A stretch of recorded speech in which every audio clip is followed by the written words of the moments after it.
Alright, anytime you're setting up a new reel, you're going to need to attach the backing here to the spool. This is not a high use knot. It's not something you're doing typically often, so it's good to have a little refresher. Luckily, it is not difficult. When I was working in a fly shop, I was spooling reels all day, and it's pretty second nature.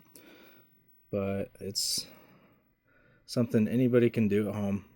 If you want to spool up your own reels, there's no reason not to. If there's not a fly shop close that will do it for you.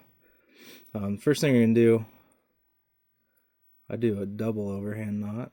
I think it generally calls for just a single overhand, but this is going to be your stopper knot.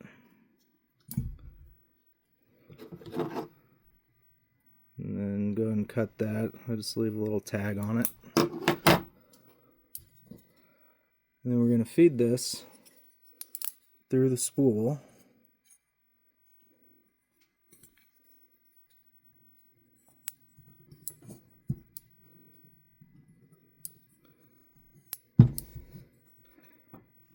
All right, that's through.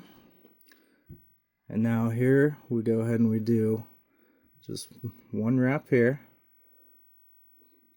And then we're going to take that tag end up to here. And again, another wrap. So it's essentially like a figure eight. And it'll function as a slip knot. So what you're going to do is you're going to pull it up. You don't have to pull it all the way tight, just loosely snug, and then you're going to work this down until you bump up against that stopper knot, and there you go.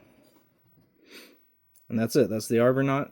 Now you're ready to spool up the reel, and from there you can connect your flight line.